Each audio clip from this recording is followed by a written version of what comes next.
Oke, Assalamualaikum warahmatullahi wabarakatuh.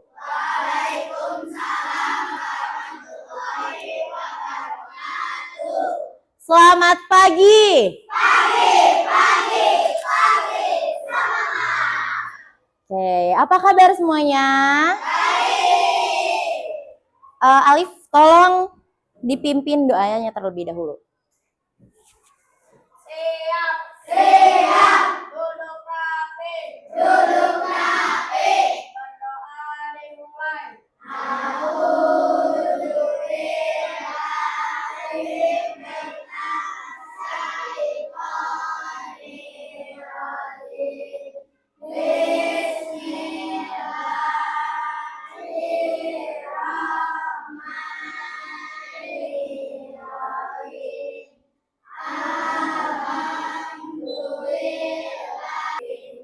Memberi salam.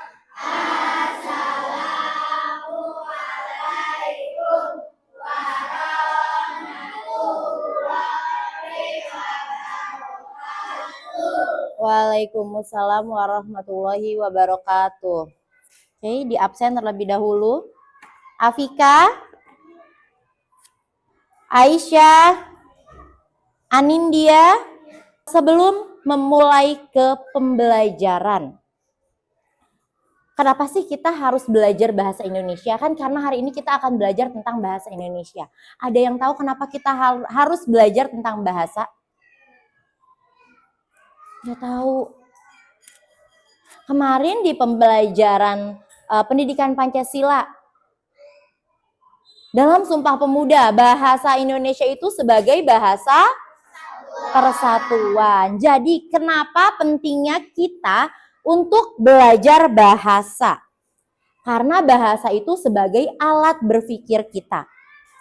Sehingga jika kita bisa belajar bahasa semakin banyak, memperbaiki bahasa kita dalam bertutur kata, maka semakin banyak orang yang menyukai kita.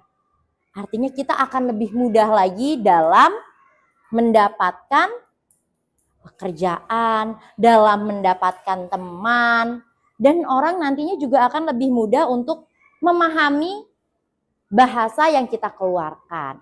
Tuh, paham? Di sini sekarang adakah yang pernah yang tahu bagaimana caranya mencuci tangan dengan baik dan benar? Ada nggak? Kalau dulu sebelum adanya COVID-19, kita tahunya bagaimana sih cara mencuci tangan? Dibasahi dengan air mengalir, lalu pakai sabun, terus digosok-gosok, lalu kita basahi lagi dengan air yang mengalir. Ternyata menurut kedokteran itu belum mencuci tangan yang bersih dan baik. Kenapa? Karena masih ada di sela-sela tangan kita ini yang belum digosok. Punggung tangan kita juga sama, belum digosok. Sehingga pada saat COVID-19 tersebut, kita baru tahu bagaimana sih cara mencuci tangan yang baik dan benar. Oke, ini Ibu ada cara mencuci tangan yang benar. Yang pertama, setelah kita nyalakan keran, kita basuh tangan kita dengan air. Setelah kita basahi tangan kita dengan air, baru kita gunakan sabun. Jangan lupa airnya diapain lagi? Dimatikan dulu, ditutup dulu. Setelah kita taruh sabun, maka kita gosok kedua tangan kita. Lalu kita gosok lagi bagian sela-sela jari kita, tetapi lewat punggung tangan. Seperti ini. Dua-duanya, kanan dan kiri. Setelah itu kita gosok ujung jarinya. Nih, ujung jarinya seperti ini. Diputar. Yang sebelahnya lagi. Baru kita gosok jempol kita. Diputar, diputar. Setelah itu baru kita bilas dengan air. Kegiatan mencuci tangan ini, ya, ada langkah-langkahnya. Kenapa ada langkah-langkah ini? Untuk membuat orang-orang dapat mengetahui dengan benar, mengikutinya dengan benar. Kira-kira ketika kita mengikutinya, kita akan bingung tidak?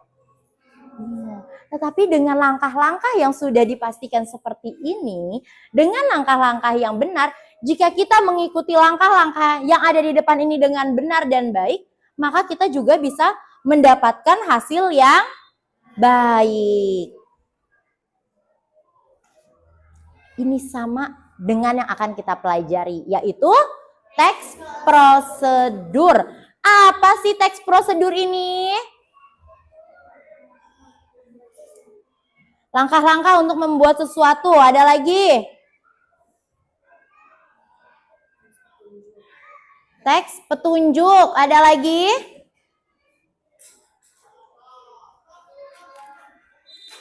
Kalau dari kelompok 4, apa? Apa itu teks prosedur? Boleh silakan dibuka bukunya, halaman 72. Arahan. Ada lagi?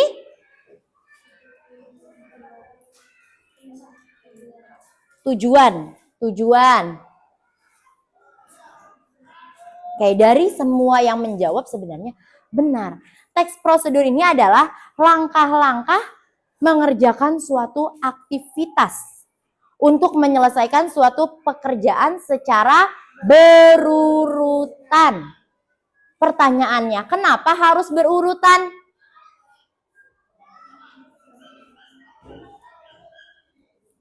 Agar mendapatkan hasil yang baik, yang benar, yang sesuai. Sekarang, kalau kita tidak secara berurutan, tadi seperti mencuci tangan. Kita pakai sabun terlebih dahulu, baru digosok-gosokkan. Tetapi belum kita pakaikan air. Bisa tidak kira-kira? Tidak bisa.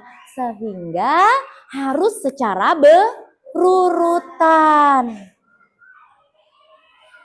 Tujuan dari pembuatan teks prosedur yang pertama, memberikan arahan, yaitu menuntun pembaca atau pendengar untuk melakukan sesuai dengan urutan.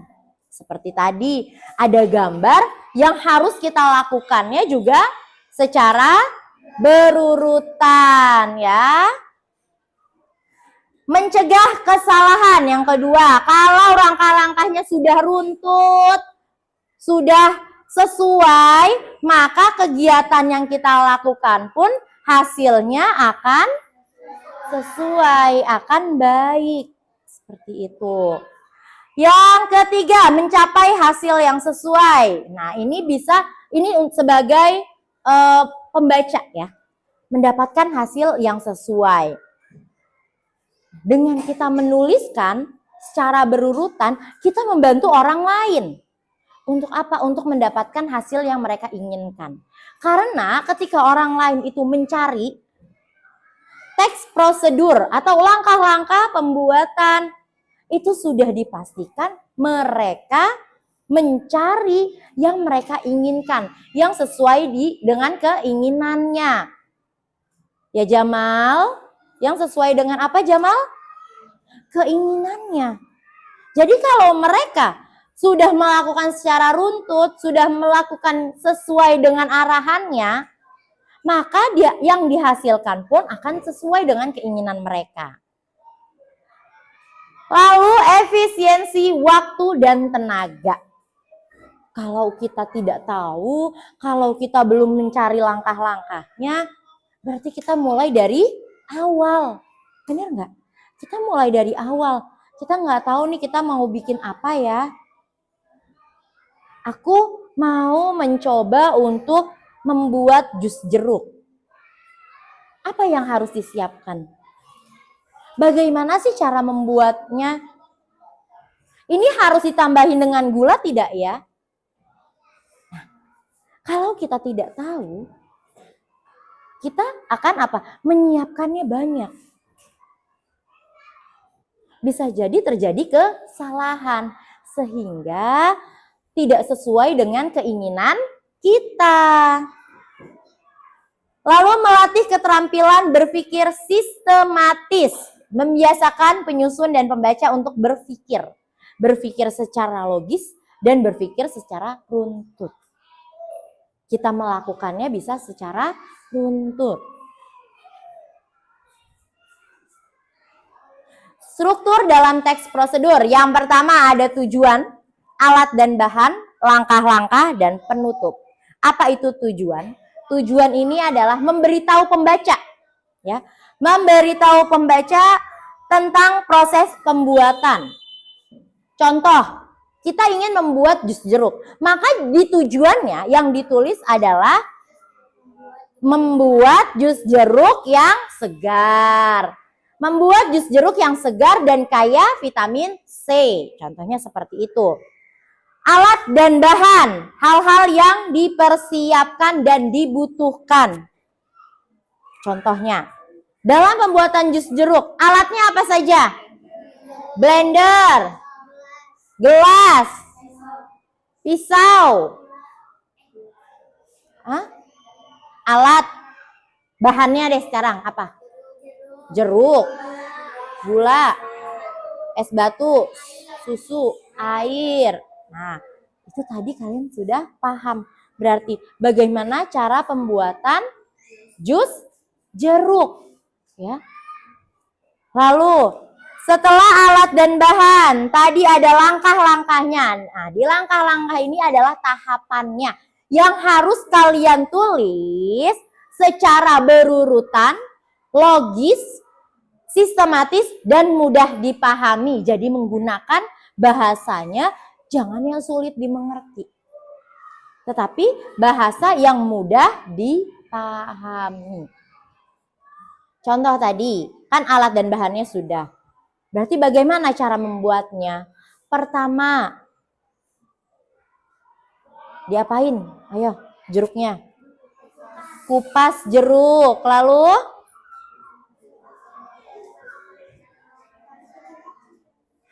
setelah dikupas diapain?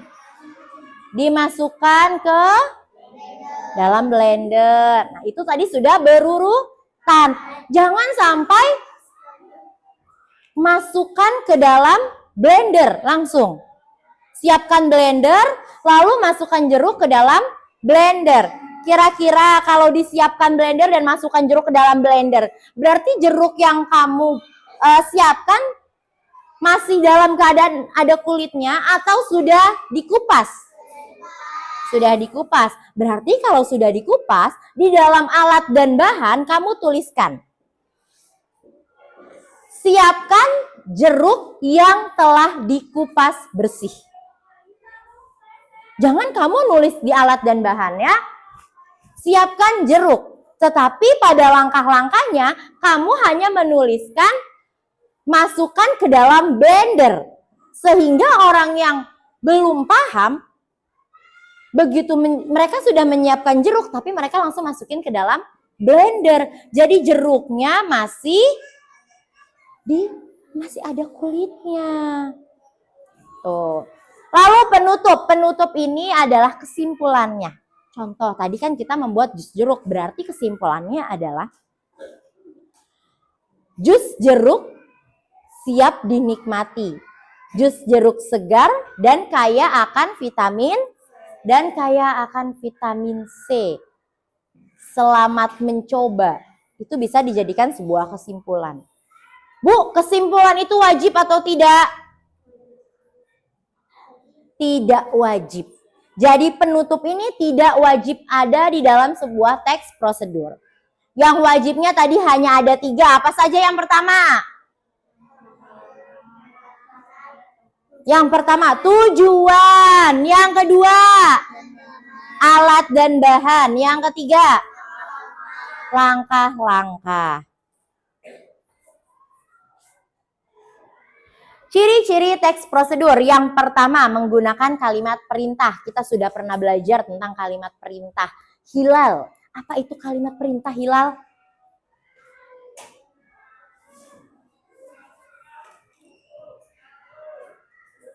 Lupa. Raka, bisa dibantu? Thomas? Enggak. Coba ada yang bisa memberikan contoh tidak, kalimat perintah itu seperti apa? Ayo diingat-ingat, kalimat perintah itu seperti apa? Oke, tolong ambilkan pisau di dapur. Itu kan salah satu contoh kalimat perintah. Jadi, kenapa di dalam teks prosedur ini harus berupa kalimat perintah?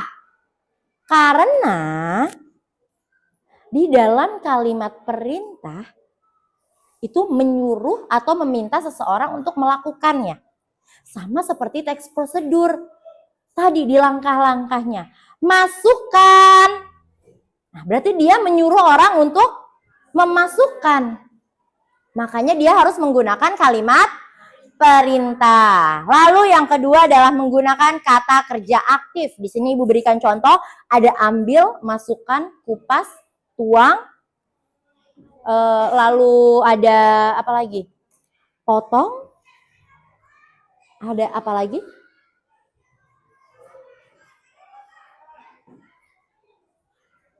Siapkan. Kan? Nah, itu bisa masuk ke dalam kata kerja aktif. Lalu yang ketiga, ada menggunakan kata hubung. Kemarin kita juga sudah pernah belajar kata hubung kan?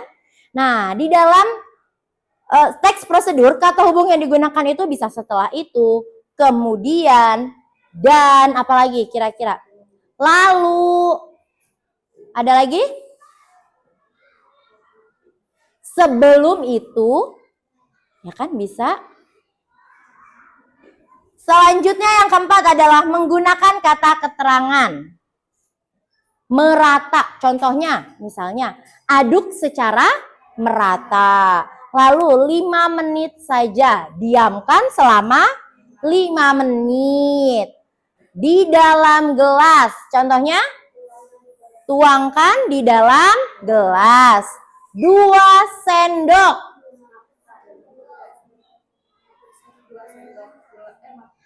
Apa? Masukkan 2 sendok.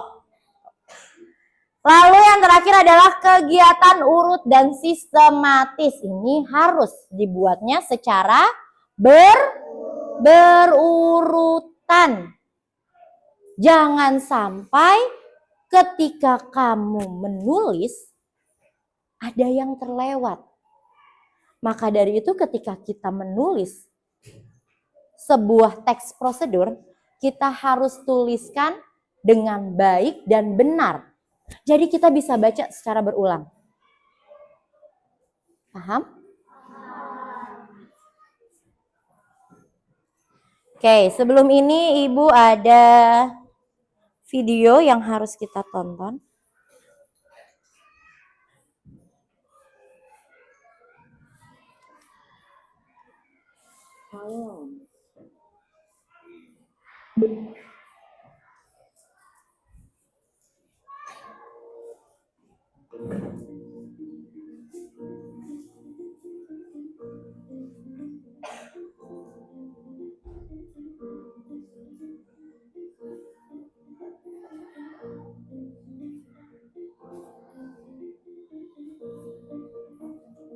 Cara membuat jus jeruk yang enak dan segar.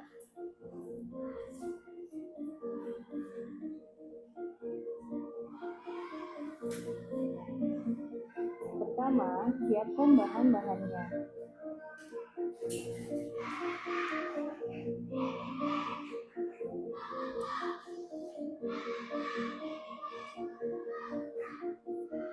Jeruk 2 buah, kupas yang bersih. Es batu secukupnya. Gula 5 sendok makan. Susu kental manis 100 sampai 200 ml. Air putih seukuran 2 gelas beling. Siapkan blendernya. Siapkan bahan-bahannya. Pertama, masukkan es batu. kedua, masukkan jeruknya. Ketiga, masukkan gula pasirnya.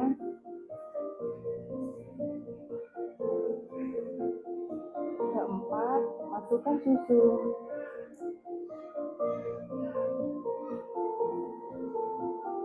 Kelima, masukkan airnya. Tutup blendernya.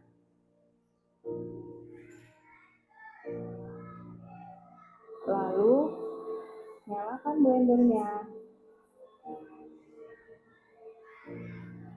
Dan blender hingga halus. Tara, sudah jadi.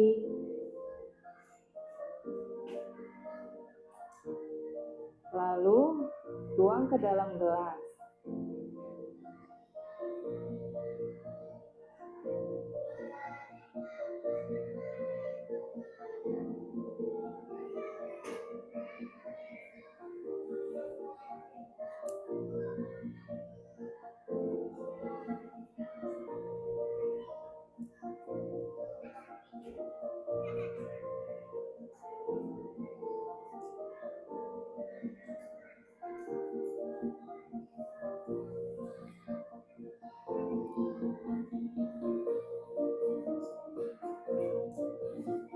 Jus jeruknya segar banget loh.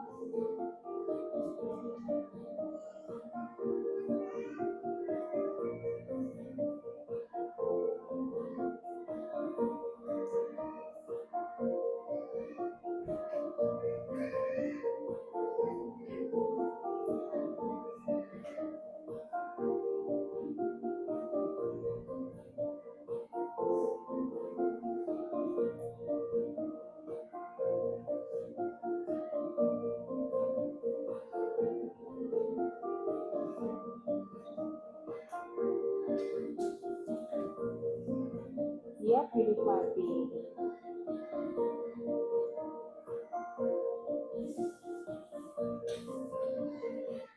Oke, dari yang kalian sudah tonton tadi yaitu membuat jus jeruk. Ada yang bisa nggak mencontohkan cara membuat jus jeruk? Cinta, boleh maju.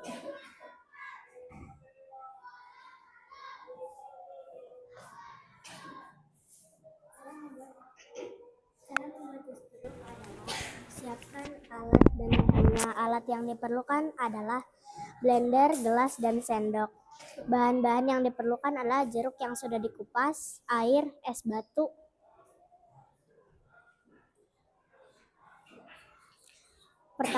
Pertama-tama,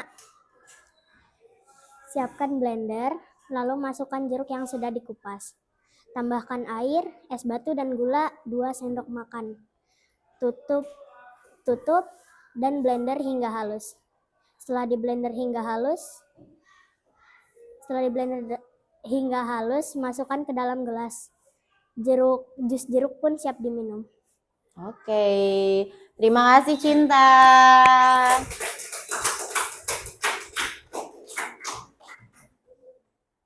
Tadi kata Cinta yang pertama adalah menyiapkan alat dan bahannya. Setelah itu Cinta sudah secara berurutan belum tadi menjelaskannya? Tadi yang mendengar udah berurutan belum? Sudah. Nah, Ibu ada contoh ya dari AI. Apa itu AI? Apa? Oke, itu contohnya ChatGPT. Ya. Nah, ini adalah contoh dari ChatGPT. Kenapa Ibu berikan contoh dari ChatGPT? Agar kalian mengetahui seperti apa sih contoh dari ChatGPT dan seperti apa dari pemikiran manusia. Nah, di sini teks prosedur tujuannya adalah membuat jus jeruk segar dan benar. Alat dan bahan yang pertama, 3 buah jeruk manis, 2 sendok makan gula pasir. Ayo, 2 sendok makan gula pasir. Tadi Cinta berapa? 2. Kalau tadi dari video berapa? 5. Yang ketiga 200 ml air matang. Yang keempat es batu secukupnya. Blender, gelas saji, pisau, dan talenan. Langkah-langkahnya yang pertama, cuci bersih semua jeruk dengan air mengalir. Perlu atau tidak?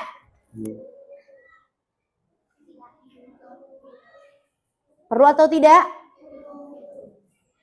Kamu kalau makan jeruk dicuci bersih dulu atau tidak? Tidak. Kenapa? Karena kalau jeruk itu dikupas. Yang biasanya dicuci bersih dengan air mengalir itu seperti apel, anggur, pir, yang seperti itu yang tidak dikupas. Maka harus dicuci bersih. Sedangkan kalau jeruk, apakah kamu blender tadi dengan kulit-kulitnya? Tidak. Maka tidak perlu dicuci bersih. Yang kedua, kupas kulit jeruk lalu buang bijinya. Nah, buat apa tadi dicuci kalau dikupas kan? Yang ketiga, masukkan potongan jeruk ke dalam blender. Lalu tambahkan gula pasir, air matang, dan es batu sesuai selera. Tutup blender, lalu nyalakan hingga semua bahan halus dan tercampur rata. Tuangkan jus jeruk ke dalam gelas saji. Sajikan jus jeruk segera agar tetap segar. Kita bisa lihat apa perbedaan antara manusia dengan AI. Apa perbedaannya?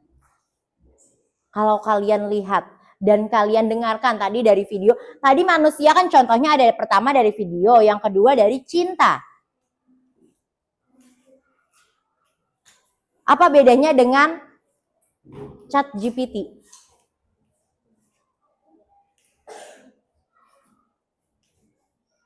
Yang pertama dari bahasanya. Ya. Tadi kalau kamu dengar bahasa dari cinta, ya, dari komputer, dari laptop tadi juga kan kamu dengar videonya, ya. Terus juga dengan ChatGPT ini bahasanya berbeda. Kenapa? Karena biasanya kalau AI itu menggunakan bahasa Indonesia yang sesuai dengan KBBI atau EYD, ejaan yang disempurnakan. Maka biasanya ketika kita menggunakan AI, itu harus kita pelajari lagi. Adakah di sini yang pernah menggunakan ChatGPT atau AI yang lain? Pernah? Kaila, Afika, Arini? Pernah juga? Oke. Kalau dulu itu adanya memang Google. Kalau sekarang sudah banyak sekali AI yang bisa kita gunakan. Kalau Google dulu itu selalu dicari untuk mencari jawaban, benar? Tapi sekarang ternyata ada ChatGPT yang juga bisa mencari jawaban. Ketika kamu mencari jawaban dari AI atau dari Google, kamu baca lagi nggak atau main kamu tulis saja? Nah, bagus. Harus dibaca lagi. Kenapa harus dibaca lagi? Karena AI ini adalah komputer, adalah alat. Yang namanya alat belum tentu sesuai dengan keinginan manusia. Maka seperti ini tadi. Cuci bersih semua jeruk dengan air mengalir. Kalau di pikiran manusia, buat apa kita mencuci jeruk? Yang pada akhirnya jeruknya harus dikupas. Lalu pisau dan talenan. Kupas jeruk pakai pisau tidak? Kecuali jeruk peras. Nah, di sini kita mintanya apa tadi? Jus jeruk, berarti jeruknya di blender. Biasanya kalau jeruknya di blender, kita tidak menggunakan pisau, tetapi hanya menggunakan tangan untuk mengupasnya. Ya kan? Dari situ kita sudah bisa melihat bahwa berbeda. Lalu dia ada tambahkan gula pasir, tetapi di dalam alat dan bahannya tidak tertulis sendok. Yang ditulis hanya 2 sendok makan gula pasir. Sendoknya nggak ditulis. Jadi tidak sesuai dengan pemikiran manusia. Di sini hanya untuk sebagai contoh saja ya. Jadi kalau misalnya nanti kamu ada tugas untuk ke depannya, kamu mau mencari di AI, berarti harus kamu pahami lagi, kamu baca lagi. Paham sampai di sini? Sebelum Ibu berikan tugas kelompok, Ibu ada sedikit permainan. Kalian harus mengikuti permainan ini. Jadi nanti instruksi Ibu, contoh Ibu menginstruksikan buka bukumu, maka kamu harus membuka buku. Pegang kepala, berarti apa yang kamu pegang? Paham? Oke, kita mulai ya permainannya. Semua harus mengikuti. Angkat tanganmu. Oke, turunkan tanganmu. Pegang hidung temanmu.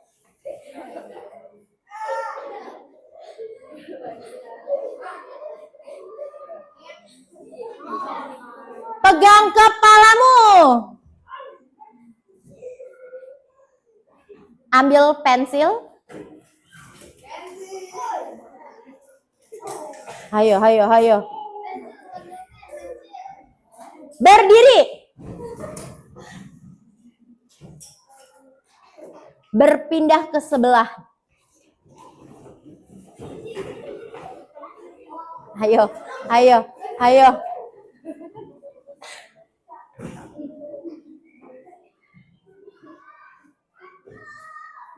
Berpindah lagi ke tempatmu.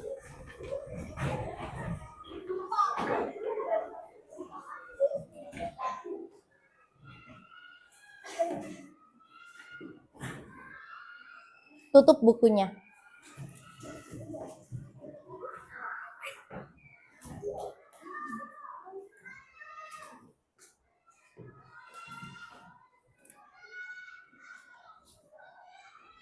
Tuangkan botol ke dalam air.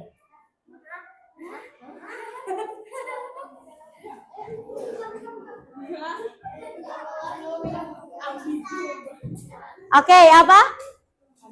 Ambigu bahasanya. Ada lagi? Kenapa kamu tadi bingung? Tuangkan botol ke dalam air. Kenapa bingung? Bingung karena botol ke dalam air. Sama seperti ketika kamu menulis teks prosedur. Jika kamu menulis teks prosedur yang kurang dapat dipahami oleh orang lain, yang tadi menggunakan bahasanya ambigu, tidak mudah dimengerti, maka ketika orang membaca, bisa tidak dilakukan? Tidak bisa. Tuangkan air ke dalam botol. Bisa nggak orang melakukannya? Tuangkan air ke dalam botol. Bisa tidak? Tapi kalau tadi diubah, tuangkan botol ke dalam air. Kalau di ember bisa, Bu. Ya, kalau di ember bisa karena ember besar. Tapi kalau di dalam kelas seperti ini kita cuma bawa botolnya kecil.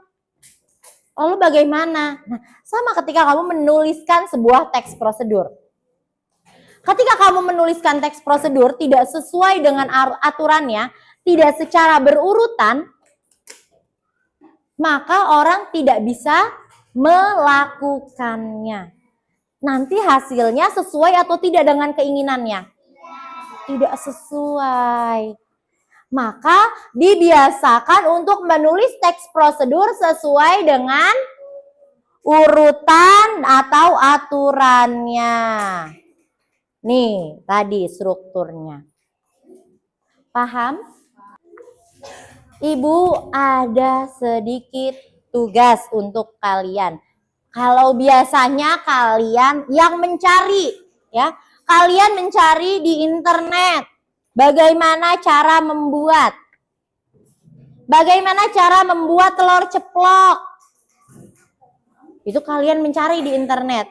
Berarti orang lain yang membuat. Sekarang giliran kalian yang membuat teks prosedur. Bagaimana cara membuatnya? Kalian lihat terlebih dahulu apa yang ada di gambarnya. Ya. Kalau yang di gambarnya tadi seperti tadi adalah jus jeruk, maka yang harus kalian buat adalah nih, kalau seperti ini gambarnya jus jeruk, maka kita harus membuat tentang jus jeruk, alat dan bahan dan juga langkah-langkah pembuatannya. Jangan sampai langkah-langkah pembuatannya ada yang terlewat.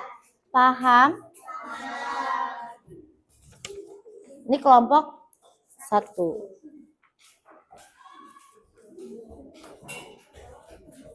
Kelompok 2. 3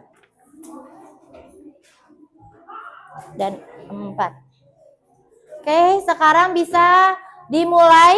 Silahkan kamu mulai untuk berdiskusi.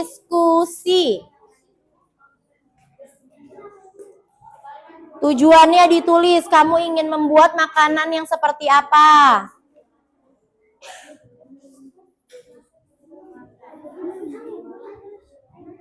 Mangga.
Oke.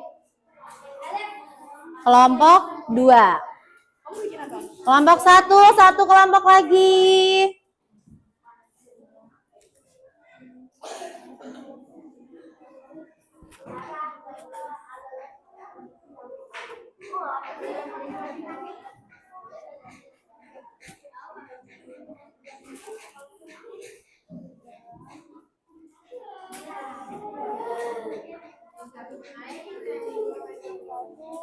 Lalu koma setelah itu kuning hingga makan.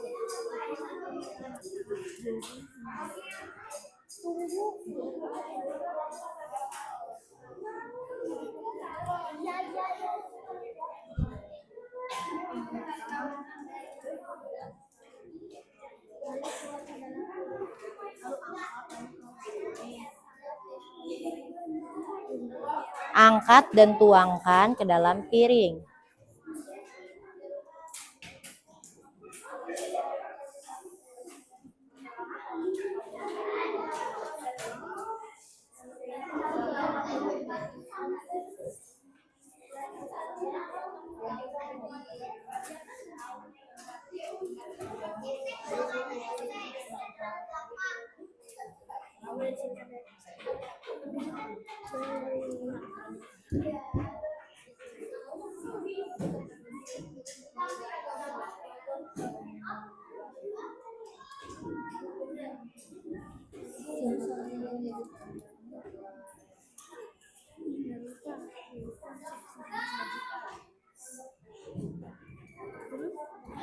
Di bawahnya.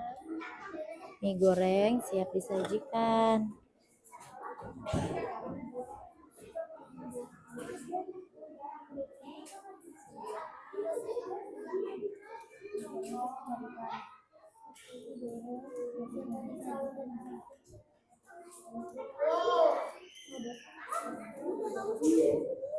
Sudah? Oke, semua kelompok sudah selesai. Sekarang saatnya mempresentasikan hasil teks prosedur dari kelompok masing-masing. Oke, kelompok mana yang sudah siap?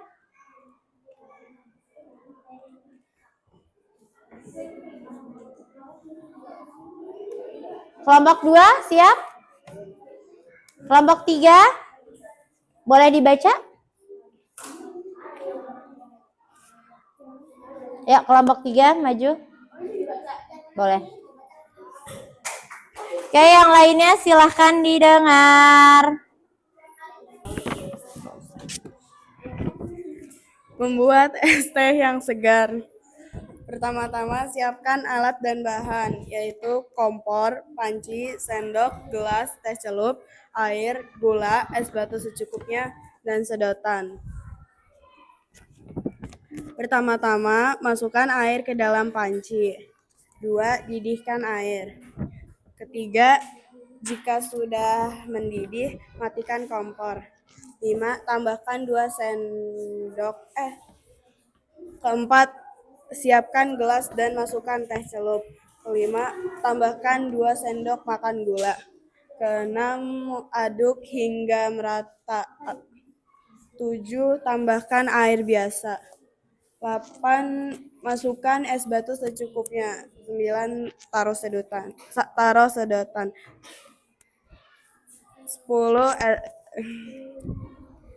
Sekarang es teh yang segar siap disajikan. Oke, terima kasih untuk kelompok 2. Lanjut ke kelompok 2.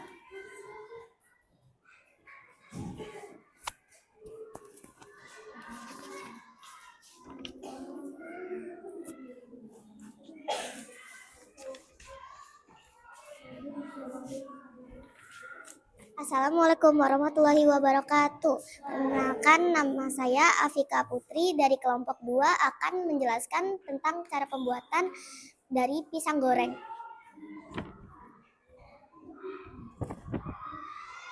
Pertama-tama kita siapkan alat dan bahan. Untuk alat-alat kita perlu mangkok, sendok, pisau, piring, wajan, kompor, talenan. Dan untuk bahan kita membutuhkan pisang, tepung siap saji, minyak, air, sedikit garam, dan gula. Berikut langkah-langkah cara pembuatan. 1. Pertama-tama kita siapkan pisang yang sudah dikupas. Lalu kita belah pisang menggunakan pisau. Dan siapkan mangkok, lalu masukkan tepung siap saji ke dalam mangkok. Keempat, tambahkan air ke dalam mangkok yang sudah diberi tepung. 5. Lalu masukkan sedikit garam dan gula. Keenam, masukkan pisang ke dalam adonan yang sudah siap. Kedelapan, jika sudah panaskan minyak di dalam wajan. Jika sudah panas, masukkan pisang ke dalam wajan. Tunggu hingga berwarna kecoklatan. Terakhir, angkat dan sajikan ke dalam piring. Pisang goreng yang lezat siap dinikmati. Terima kasih. Oke, terima kasih. Adakah yang mau memberikan tanggapan dari kelompok yang sudah maju? Bagaimana tadi teks prosedur yang mereka sudah buat? Cinta?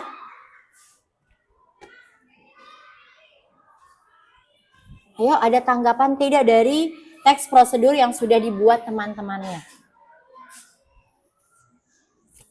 Bagaimana tadi tanggapannya dari teks prosedur yang sudah dibuat tentang es teh? Sudahkah berurutan? Sudah.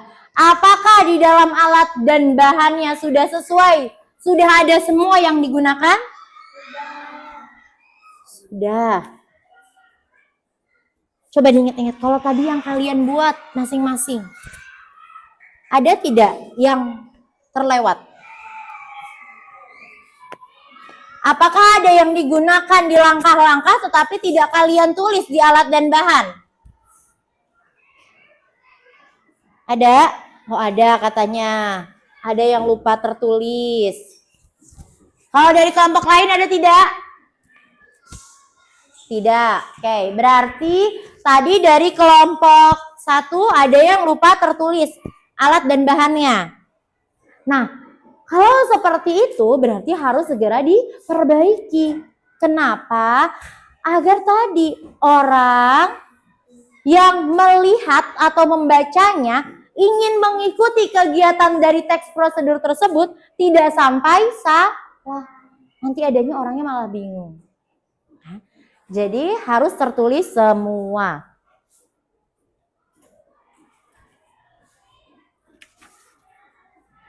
Oke, sekarang dari teks prosedur tersebut, ternyata kita sudah belajar mengenai apa itu berpikir komputasional. Kalau kemarin Ibu sudah sedikit membahas, berpikir komputasional itu adalah berpikir seperti komputer, layaknya komputer, yaitu tadi efisien dan logis. Maka berpikir komputasional itu adalah metode menyelesaikan masalah secara sistematis, logis, dan efisien.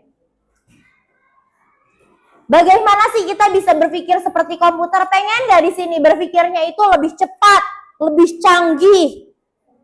Pengen tidak menyelesaikan sebuah permasalahan itu lebih cepat? Pengen. Maka yang pertama, kita harus menggunakan dekomposisi. Dekomposisi itu adalah memecahkan masalah besar menjadi bagian-bagian kecil. Contoh, tadi jus jeruk. Ya, kita mau membuat jus jeruk. Maka di kepala kita yang harus kita siapkan adalah bahan-bahan membuat jus jeruk. Buahnya apa sih yang harus kita siapkan? Buah jeruk. Buah jeruk ini ada bermacam-macam. Ada yang kecil, ada yang besar, ada yang sunkist, ada yang medan. Kira-kira kita menggunakan buah jeruk yang seperti apa? Buah jeruk yang rasanya manis. Lalu pengenalan polanya, kita menemukan kesamaan atau pola dari berbagai masalah di dalam setiap resep makanan. Ya, siapa di sini yang pernah melihat resep makanan sebelumnya? Pernah. Nah, kalau kalian pernah lihat resep makanan, itu pasti ada alat dan bahan, ada langkah-langkahnya, benar atau tidak? Maka berarti di setiap resep itu akan sama, ada alat dan bahan dan juga langkah-langkah. Lalu yang ketiga adalah abstraksi. Kita serap informasi pentingnya dan kita lupakan informasi yang tidak penting.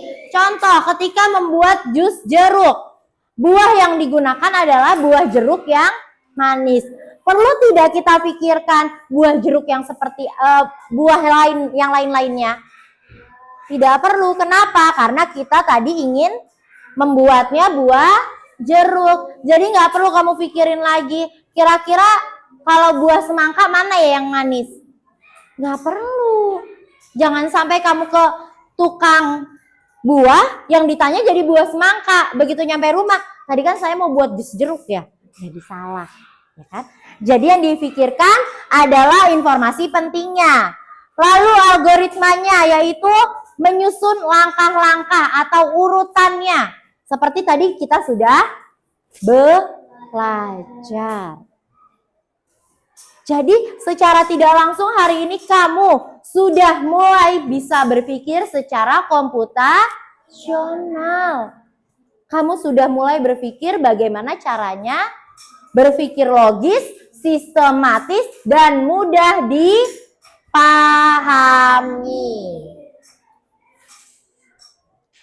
Oke, sekarang adakah yang bisa merangkum? Ada yang bisa merangkum tentang pelajaran hari ini?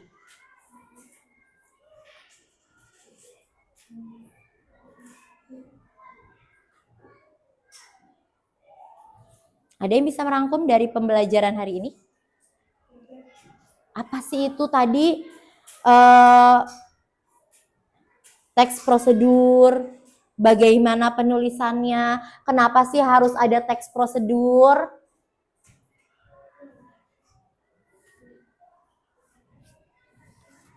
Bingung, malu.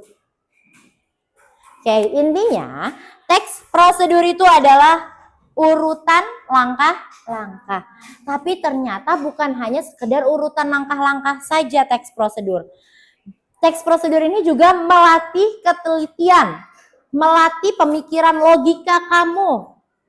Ketelitian tadi seperti kelompok 1, begitu nulis langkah-langkahnya baru keingat mungkin, oh iya ini belum tertulis di alat dan bahan.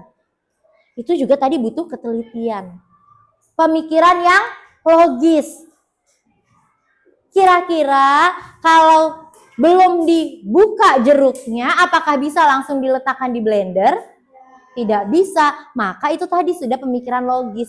Pemikiran yang logisnya adalah kita harus mengupas jeruk terlebih dahulu.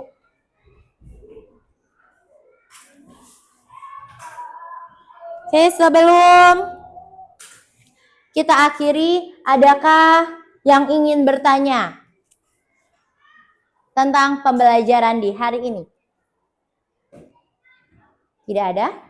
Oke, kalau tidak ada sedikit kata-kata motivasi untuk kalian yang sudah hebat hari ini, yang sudah bisa berpikir secara komputasional dengan mengerjakan teks prosedur.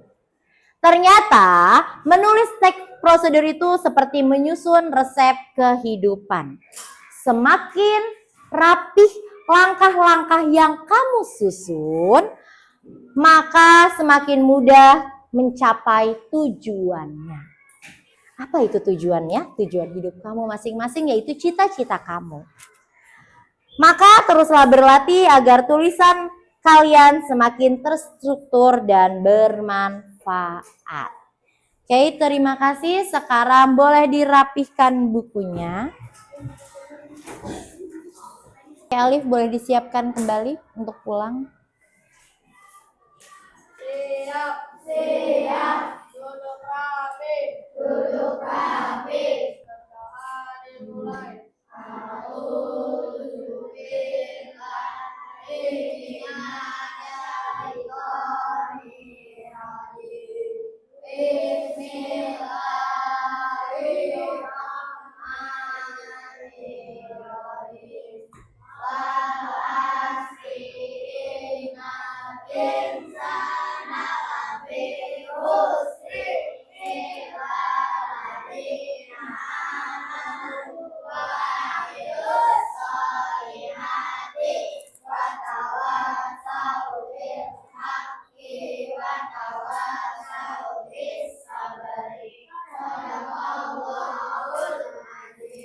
Terima kasih untuk hari ini. Hati-hati di jalan. Dan assalamualaikum warahmatullahi wabarakatuh.